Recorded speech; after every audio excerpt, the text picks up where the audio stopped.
Master Triforce here for WatchMePlayGames.com. Welcome back to Watch Me Play Metal Gear Rising Part 6.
My shadow looks weird there on the dirt there. Looks like pixelated.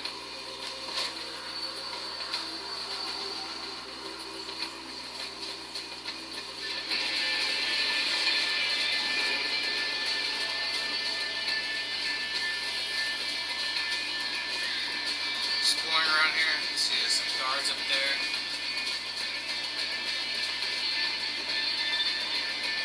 Ah, son of a gun! Keep accidentally throwing grenades. Boris, I got a visual on Dolzaev and Mistral. Looked like they were arguing over something. Mistral's heading up the force at the refinery, correct? We're sure on that? Yes, but I'm not sure how good a commander she is. As a fighter, talented, yes, I know, but... Well, neither one looked very happy. Maybe she'll withdraw. Oh, I doubt that. She may not like him, but she will follow her orders. She is just the leader on the ground here, I think. Someone else is calling the shots behind cover. All right. But what's the end game here? Say I die and we can't stop them. Then what? Are they even capable of forming a real government? Do they think the people here would support Dolzaev? Good question, Tovarich. History shows it is a much easier thing to take a government than to keep it. An unpopular regime can only ignore the will of the people for so long before they rise up. And trying to do all this with PMC soldiers? Difficult. And very, very expensive. Someone else must be bankrolling this for their own reasons. Someone with very deep pockets. Who stands to benefit the most from all this? Most likely someone with an interest in that refinery. The plant has pipelines connecting with Sochi in Russia and Supsa in Georgia. Crude oil from the Caspian Sea is refined in Sukhumi and then sent on to Russia. Oil. I wonder if Dolzaev knows he's being used. Then again, I wonder if he'd even care. What do you think Dolzaev and that woman were discussing? Even your ears could not catch it, huh? No. Even enhanced hearing doesn't help when it's too far for sound vibrations to travel. A pity they were outdoors. We could have deployed laser surveillance unit if they were inside, near window. Yeah, maybe if conditions were perfect. I'd have to be lined up just right to get the beam directly in front of the glass. And there's the problem of noise, too. Duh, true enough. Anyway, not much point talking about it now. Better I just head over there and wrap this up. Of course, of course. I only wonder because I have no idea what Dolzaev is thinking. The more intel we have, the better. Relax, Boris. Once I take out Mistral, the rest will be easy. Let us hope so. Hey, Boris. I know this probably isn't the best time for this, but... No problem. Ask me anything. My goal is to have open company, huh? Hiding nothing from its employees. Right. Well, there were a few big proposals we had in the works, right? What do you mean? You know, my doing tactical drills with the Brazilian Special Ops Force in Rio, playing the bad guys in that South African anti-terror police training program, on-site security consulting for the Swiss. Yes, we were working on a few things, weren't we? Well, I thought so, but they're not in Maverick's task management database. Well, right then. We've had to freeze those proposals. Temporarily. on ice? They would be too much distracting for you. We need to focus on current op. That doesn't seem necessary. You're gonna disappoint a lot of prospective clients. Well, yes, but This is about money, isn't it? I should not have tried to hide it. Right. Open company, remember? Well, yes, but we can't afford for you to be too shaken to complete your mission. Boris, I'm fine. I know it's not all my fault, but my client was killed. Kinda expect to lose some work after that. Yeah, not your fault, but my responsibility in the end. We were far too lightly equipped. No one on the field made mistakes. It's a third world country. We were working with a shoestring budget. If we went in heavier, burning Maverick cash, we'd have been in the red. And that is the tricky part about this business, yes? But what is past is past. And too early to worry about the future. Just focus on the matter at hand. Okay. What do you think Dolzaev and that woman even... No. A big... And there's... Anyway, better I own the more... Relax. What? You get all that, Kev? The woman with Dolzaev. That's Mistral? Yep, the only female member of the Winds of Destruction. The name is from a cold, dry regional wind in France that blows from the Alps down to the Mediterranean. She French? Yep, born in Algeria, though. It was a French colony until they declared independence in the early 60s. Haha, but you already knew that. Yeah. They were the last French colony in Africa.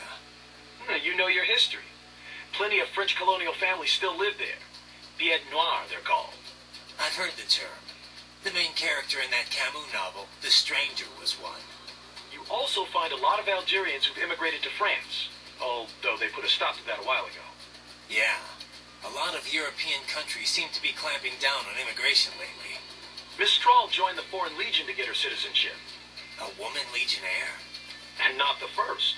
There was one that served in the North Africa campaign during World War II. Anyway, Mistral's been doing PMC work ever since her Legion discharge. We're not sure why she went cyborg. She's officially leading a force at the refinery, but she is also a combatant. Don't have anything on her combat style, but do not underestimate her. The Winds of Destruction are trained killers, all of them. They didn't let her in because of her looks. I don't need a reminder. I won't let my guard down. Yeah, but, speaking of her looks, she's got, well, I mean, a couple of huge... Look, just don't get distracted, okay? Sounds like you should take your own advice there, Kev. That was really weird to see in text. So, Kev, what exactly goes on here anyway? I mean, obviously refining oil, but what else involved with that? How careful do I need to be? Skip that week in science class, huh? All right, how much do you know already? Just the basics. They take crude and refine it into gas and stuff. Other usable fuels, right? Well, yeah, and stuff. Kerosene, liquefied petroleum gas, naphtha, jet fuel. Naphtha? The raw material for ethylene, which is then the raw material for polyethylene and other plastics. Crude oil is used for a lot more than just fuel, you know. These days, it's the core component of just about every chemical product. Okay. Crude contains a lot of molecular hydrocarbons and impurities. The refinery distills and extracts these hydrocarbons at their different boiling points. Once the impurities are removed, what's left can be used to make gasoline and so on. Right. So, pretty much exactly what I said in the first place. Oh, well, if you know all this already, I guess we're done here. I could use a bit more detail on... All right, cool then. Kevin out. Hey, Kev, you have anything on that sword Sam was using? Didn't seem like your garden variety high-frequency blade. It's not. It's a samurai sword. The real deal. 16th century make, handed down in his family ever since. Sam had it recast as a high-frequency blade. Doesn't say by who. Is this something I need to worry about? Maybe. You know the basics of sword making, right? The harder the metal, the better it cuts, but also the more brittle it is. So a sword's got to be sturdy, but also just pliable enough to absorb shock without breaking. Walking that line, striking that balance, That's what makes sword crafting an art. Japanese swords fuse different types of iron, each with different amounts of carbon. Different levels of flexibility, in other words, so the blade can be tough and razor sharp. And that gets multiplied when the sword gets the HF treatment? Yeah. Basically, the high-frequency upgrade sets the blade vibrating really, really fast, right? That vibration acts on the electron shells of atoms in the sword and the local electromagnetic field. When the EMF achieves resonance, the blade's bonding is strengthened. At a quantum level, it's like the entire sword is made up of the exact same particle type. It also disrupts any atoms it comes into contact with. Say, those that make up the target. Their electron clouds shrink from exposure to quantum decoherence at the Planck scale. In other words, it electrically severs the bonds that keep the target's atoms together. You lost me around the EMF part. And that's the dumbed-down explanation. To be honest, even I don't understand all the details. Point is, an HF upgrade is like an amplifier. It multiplies what's already there. So Sam's badass blade might give him the edge. I mean, you know what I mean. The original sword was really that good? Sounds like it. Says here it's a Murasama blade. Murasama. Sounds familiar. One of the top 10 best-known sword makers worldwide, easy. In Japan, he is legendary. They say his swords thirst for blood, that they choose who will wield them, you know, that sort of thing. Ooh, now I really am scared. I know, right? Right. Head for the oil refinery. Raiden, the Mistral woman, is she truly a full-body cyborg? That's what the intel says, at least. Why? You notice something? Indeed. Two somethings, in fact. Based on their movements, her chest region did not appear to be artificial. You can tell that just from what I saw? Indeed. After some detailed image analysis, I am 80% certain that is her own natural torso. If it is indeed a cyborg Jessie, it is the most advanced I've ever seen. Such technology would not come cheap. It would mean whoever is backing Desperado is likely quite wealthy. Probably so. As far as Mistral goes, it really doesn't matter to me. Natural, synthetic, man, woman, an enemy is an enemy. Ah, are you not even the least bit curious?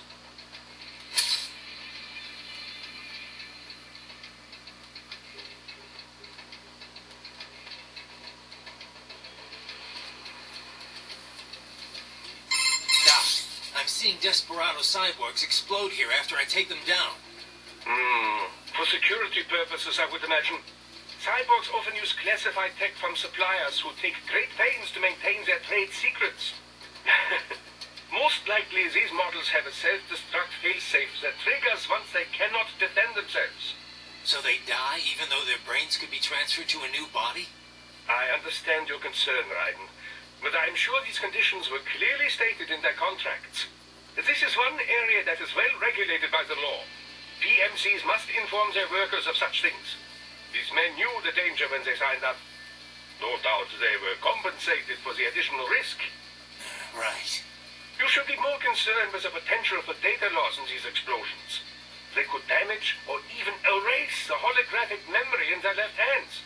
Though to think on it, the data is most likely automatically wiped before detonation, just in case it would survive the explosion and resulting shockwave, you know. Yeah. Sure, Doc. You must remove the hands before their critical system shutdown sequence can activate. Remember it this way. Before you kill, make certain no cyborg is left with a left hand.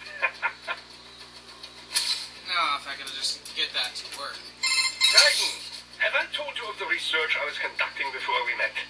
Several times. It was the Cold War. East Germany. Ah, the data air. My field was infantry weapon research. It was a magical time. Secret research. Top secret, you know. All for the Soviets, but so exciting. I was free to explore wherever my findings took me. I never had a budget request refused. Not once. I was young then. Working, always working. Most nights I would sleep under my desk, you know. Call it nostalgie, but East Germany wasn't so bad. Nostalgie being German for East nostalgia, of course. Of course. Yes, the bureaucracy had its problems. But my colleagues, the discoveries. Ah, well, in any case, after unification, they suddenly shut down our entire facility. Everything I'd worked for, my job, my research, poof, gone just like that. Sounds rough. I've often said I would be a homeless vagrant if myoelectric prosthesis hadn't lent me a hand. Artificial limbs were crude props then, you know, designed only for appearances. They were hardly functional. If you lost an arm or leg, you were disabled, and that was that. The key was running actuators based on electromyography signals from the skin's surface, of course. This enabled a great range of movement, even more so than a natural limb. It was then I realized my knowledge of robotics and engineering could come in handy. So, I contacted a prosthesis laboratory in Dortmund, and I was hired immediately. Patents filed in my name make quite a bit of money, you know. Soon I was made the head of my own lab. And that's when you started filling orders from PMCs. Indeed. From contractors who'd been referred by their employers, to be exact. Workers from your industry quickly became our best customers. We were flooded with orders. But my field was never full body conversions. You can imagine my surprise when Boris contacted me. Yeah. Our previous cybernetics maintenance guy went into hiding. But I built on my knowledge and now consider myself an expert on all cyborgs, both partial and full body. Glad I could help with your on-the-job training. Seriously, though, we're lucky to have you on board. Yes, I should think we have both benefited from our arrangement. Which reminds me, do not forget our other arrangement. The cyborg's left hands, if you would. Got it. Raiden, the Mistral woman, is she truly a full-body cyborg? That's what the intel says, at least. Why? You noticed something? Indeed. Two somethings, in fact. Based on their movements, her chest region did not appear to be artificial. You can tell that just from what I saw? Indeed. After some detailed image analysis, such Problem is for...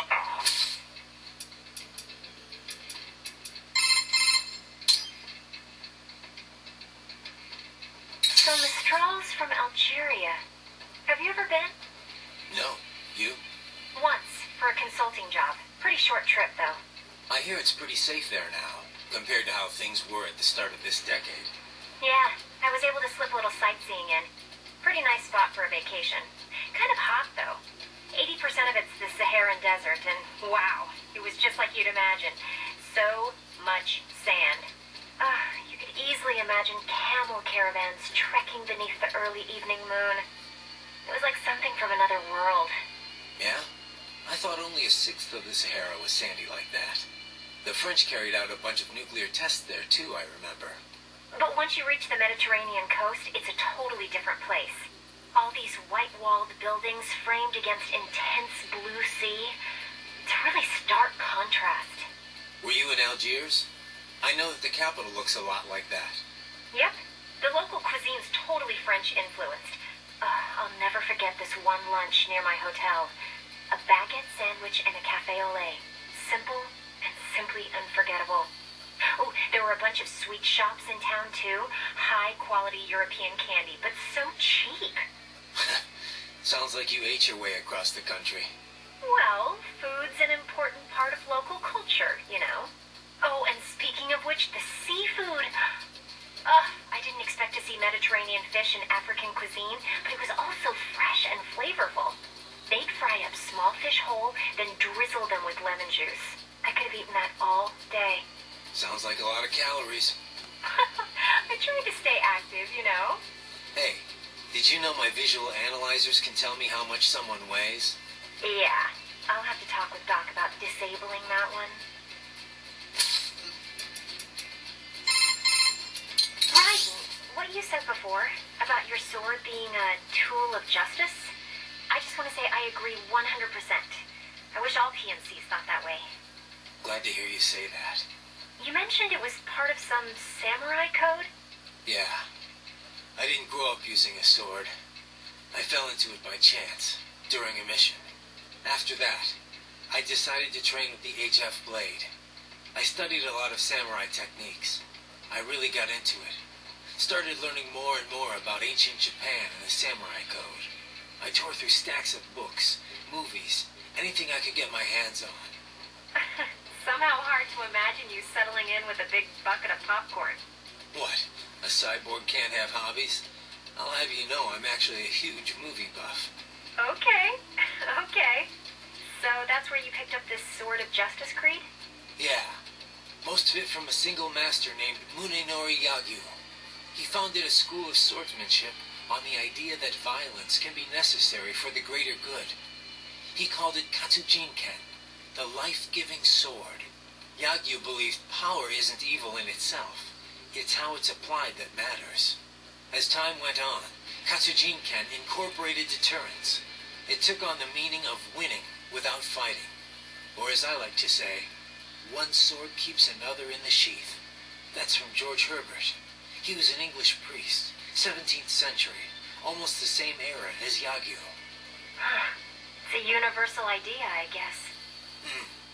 You could frame the same message as use of a necessary evil, but I think it's a good mindset for any PMC. At least as long as there's fighting that requires us in the first place. Which doesn't seem likely to change anytime soon. That was really cool. What's up? No? Did you need anything else? No, just... Alright. So much loading.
you think Dulce Evan?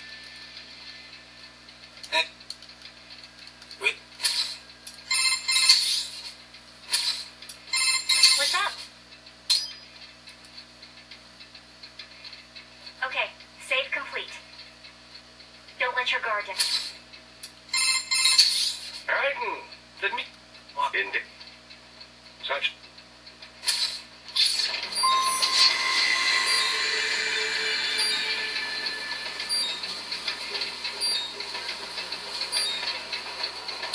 Nice. EM grenade. Is that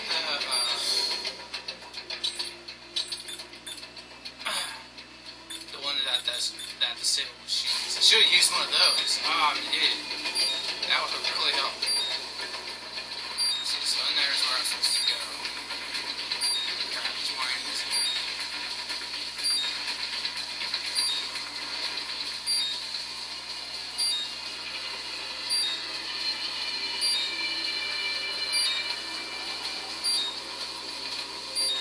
So I remember coming from that direction.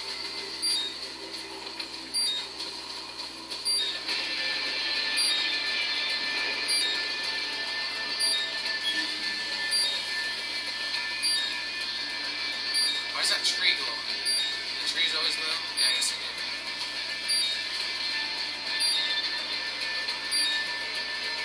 So you see the enemies walking behind over there.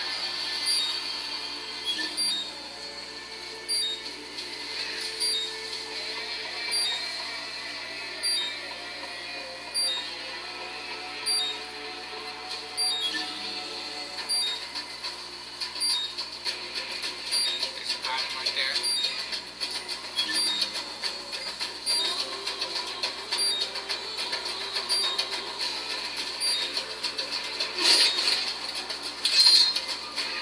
Another EM. Oh no, repair health.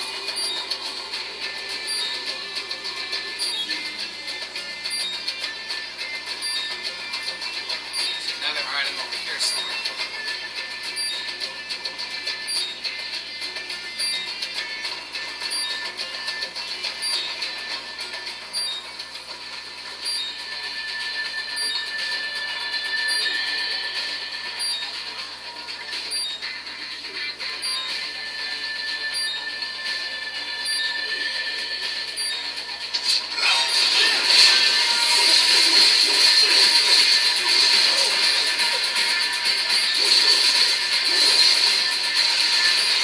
That's faster.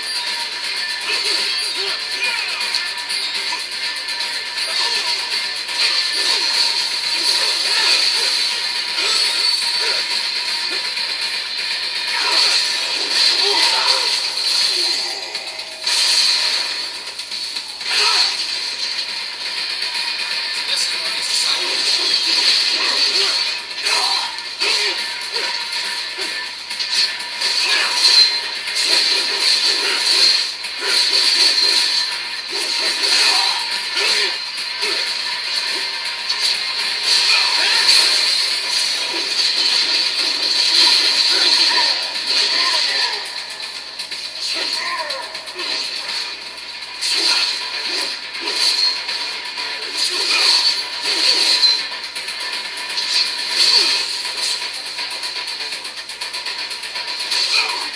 Okay, so that's how.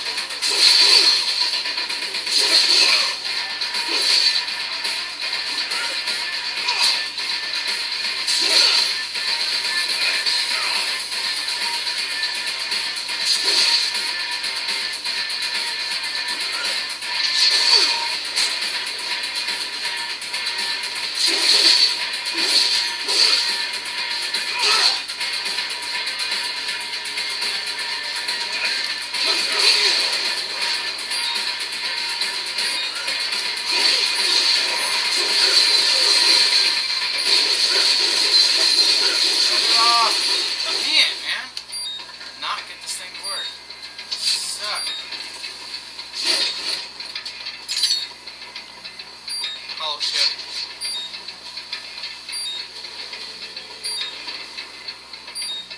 Okay, so that's the door. To go see.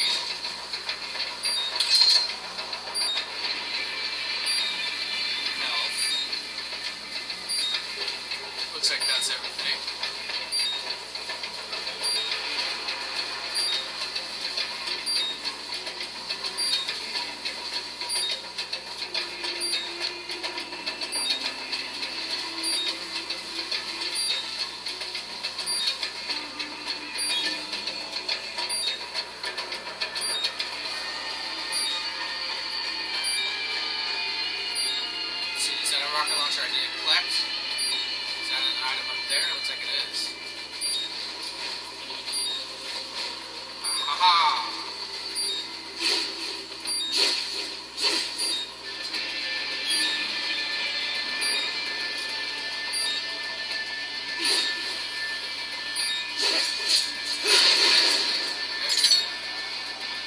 BP hollow ship.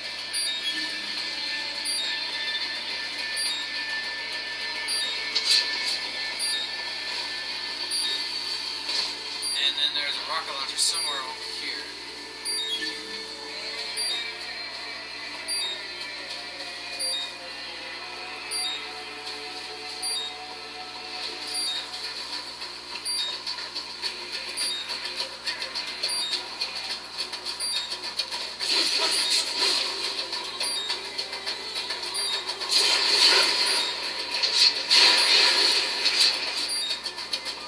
Aha!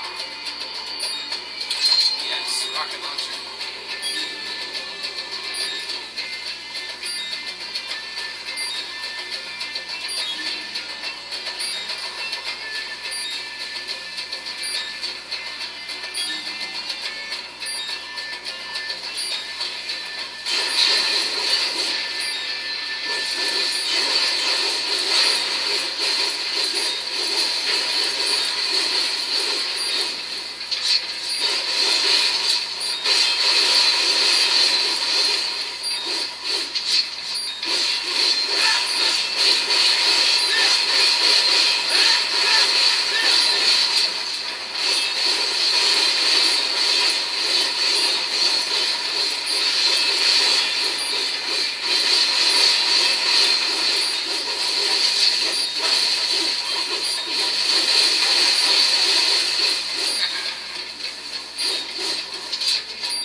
Alright, let's end this mission.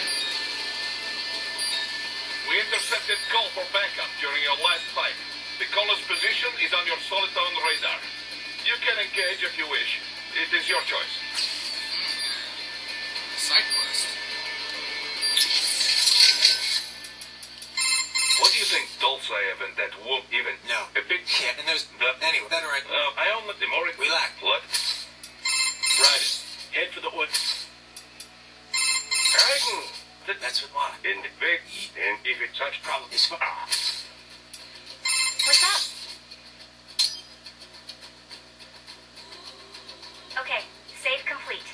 Don't let your guard down.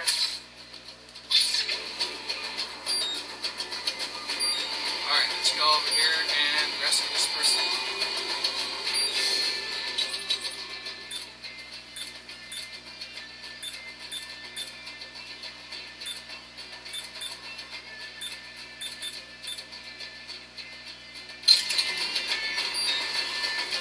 I'm above you. Oh, jeez.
there's... Anyway, better I hope the more... Relax. What? Right. Right. That's what? In big... And if it's such problem... It's for... What's up? Okay, save complete. Don't let your guard down, okay?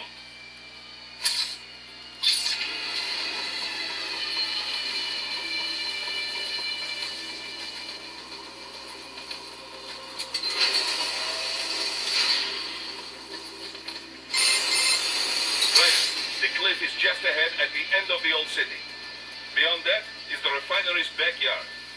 So what? It's a sheer drop? The refinery's not connected to the city at all?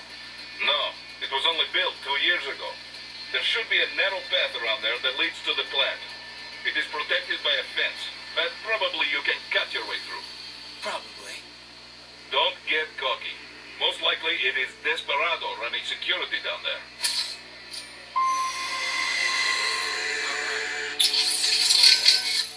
Good. That's the back of the refinery. I see a door there, but it probably has an alarm. Can you use the ventilation duct? You mean that huge fan? Just cut off the blades as it spins. Easy, yes? You got anything on that ray I went up against? We analyzed the wreckage. Its musculature had been replaced with CNT muscle fiber. The same type as you, or most any cyborg. This improved its power output and left more room in the chassis for other equipment. It seems they filled this space with Vetronics and extra weapons. Like that heat blade and plasma gun. Plasma loses effectiveness in the air pretty quickly, but it's still a hell of a close-range weapon. Large-scale UGs have a growing problem fighting smaller, more agile opponents like you, Raiden.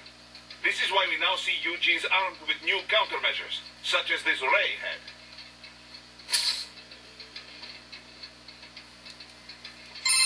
Good. That's the back of the refinery.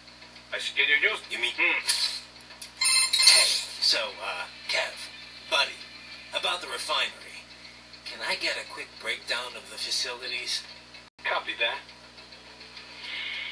I suppose you should at least know a few basics for the mission.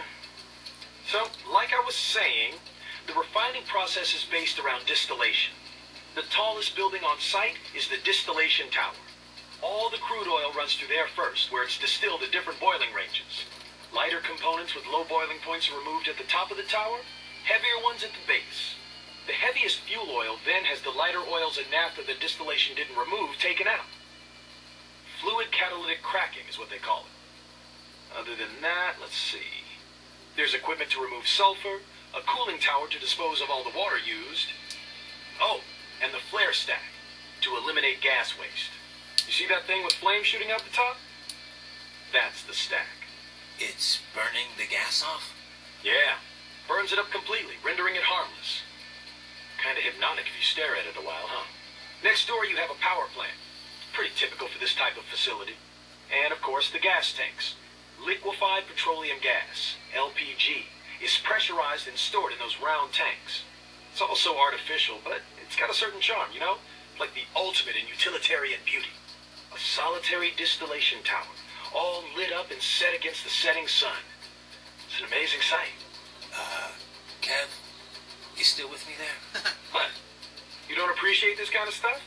Places like Germany and Japan, people get really into it. Factory sightseeing tours and everything. Yeah. No, not so much. That's awesome. It's really interesting learning about all this stuff. Right. FYI, we just confirmed with the client for your next mission. Great. How about we finish this one first, though?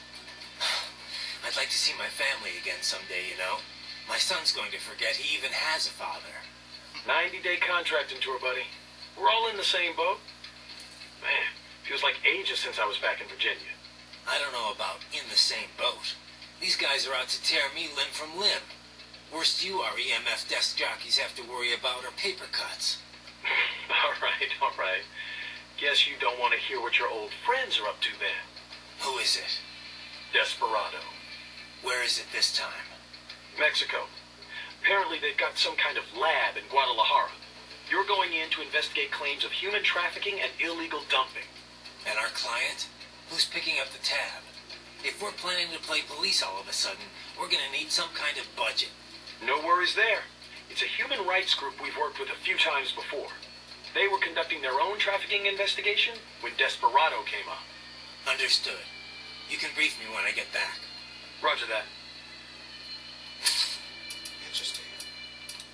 Titan, are you fully versed in the features of your AR display? It can serve many functions, you know.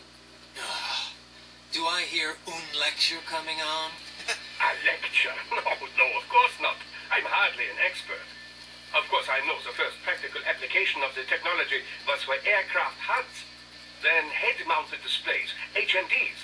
The data could be seen even as the viewer moved their head. As the technology improved, it was integrated into retinal imaging, contact lenses. Soon it became standard issue not just for pilots, but infantry soldiers as well. Of course, with cyborgs such as yourself, the data can be fed directly to the optic nerve. No lecture, huh? Anyway, there's more to my augmented reality than just upgraded HMD tech. Of course there is, Dummkopf. You did not let me finish. Oh, you weren't finished? AR is a much broader concept.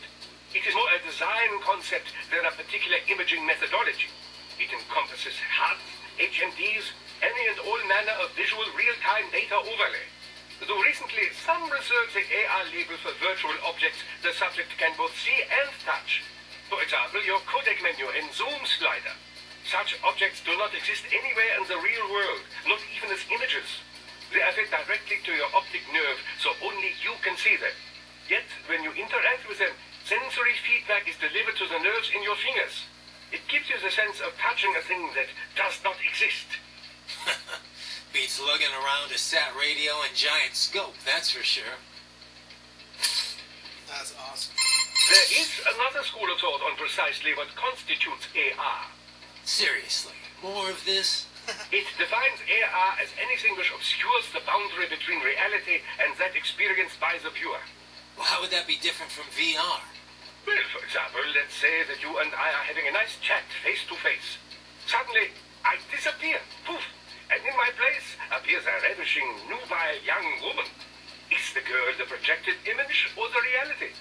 Perhaps I was the AR. How would you know? The accent might be a clue. Such things can be controlled with a simple hack of your auditory nerves. Well, that's comforting. So how is this different from VR again? Well, I suppose, strictly speaking, it is rather similar. Both are a method for completely fooling the senses, rather than simply augmenting them. Although, technically it would be MR, mixed reality, since there are some real elements involved. Yes, of course, that would be the distinction and the correct term.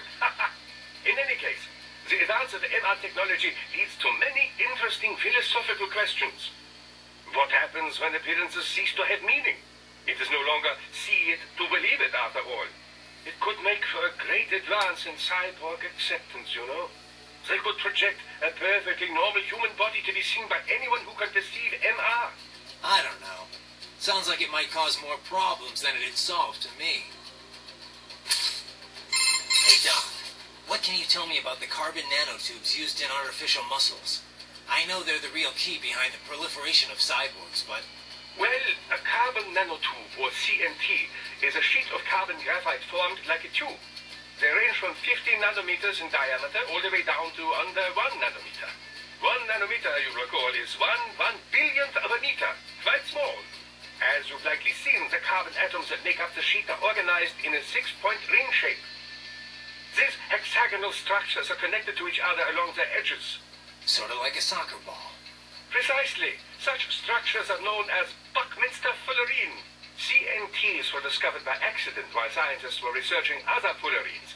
CNTs have assorted properties, each with the potential to drive vast leaps in industrial technology. Consider, for example, that the conducting properties and resistance to strong currents far outclass copper. They have great mechanical strength and can be shaped into incredibly thin form factors, all of which can directly contribute to improving integrated circuits. Furthermore, the atomic links in sp2 carbon are the strongest of all types of atoms. Its tensile strength is greater than even diamond. All that, and its weight is only half that of aluminum. It is also quite elastic, making it ideal for bomb-proofing vehicles, buildings, and other structures. Sounds like some kind of wonder material. There have been numerous plans drawn up for orbital elevators in the past. The problem being that no material was strong enough to make them practical. CNTs make such dreams one step closer to reality.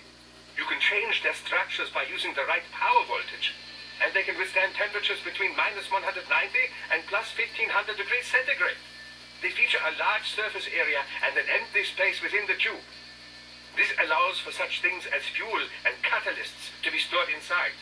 It's that particular trait which has enabled the development of fuel cell-infused artificial muscles. Straight out of sci-fi, huh? Well, truth is stranger than fiction.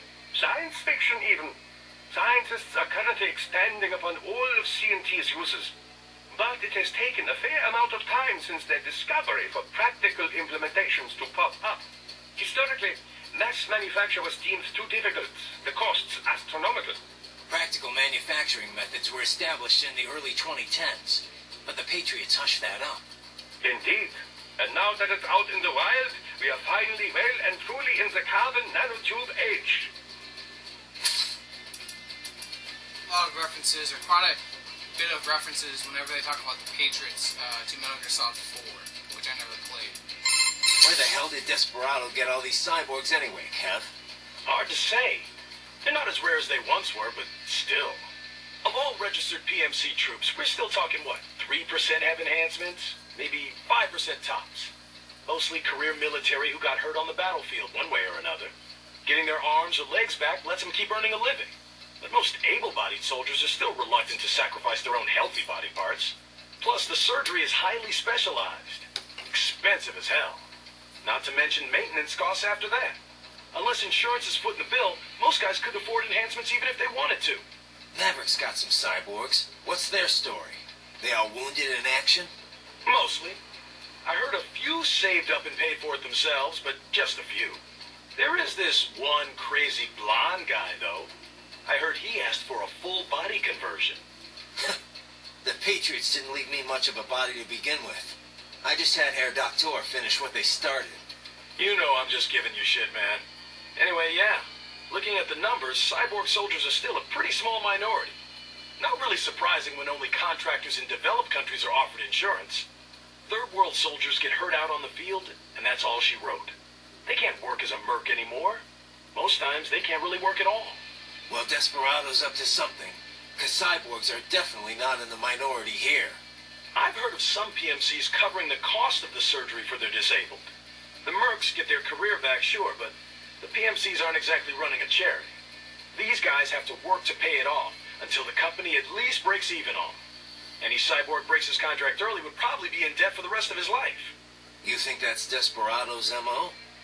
I can't prove it, but sure as hell wouldn't surprise me. So what kind of deal does Maverick offer its contractors? Oh yeah, I forgot you're full-time too. You never contracted with us? Nope. Boris invited me on board the first time we talked about it. We've known each other since Area 51. Didn't have any reason to turn him down, so, yeah. Never really considered the contract route. Right. Well, it's actually pretty rare for guys on the ground like you to be full-timers. Most of Maverick soldiers are contractors, just like with any other PMC. It just makes sense. After all, it's never the same job twice in this business. Each mission has its own requirements. Force size, skill set, all that crap. So generally, we contract out on a per-mission basis, or a fixed schedule for longer jobs. A lot of U.S. companies are doing it that way lately, not just PMCs. Besides, a good contractor can earn more than most regular full-time employees. Definitely a hell of a lot more than regular military. And if they want to quit, can they get out of their contract? Yep. Of course, just up and quitting right in the middle of a mission would cause problems. Just like any other job, you know? We'd want some notice to settle on a new end date, but hold up. You're not thinking of leaving us, are you? Just curious. You still busy with all that other work, Kev? You know me, man. Kev of all trades. I got a lot on my plate. Briefing prep, arms procurement, client negotiation, HR, biz dev, accounting, you name it. Lately, though, I've been focusing more on sales and on-site coordination. Oh, and advisor work like this. Never sleep, do you? Things have been better since Courtney joined up, at least. You still busy with all that other... Unit brief lately. Never... Good. That's the back of the... I see it. Can you use? You mean... You must continue along, Raiden.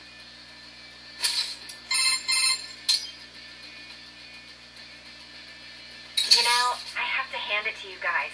Cyborgs are just amazing to me. So much power and speed. It's not all gravy. No? How so? Well, things have improved a lot in the past few years.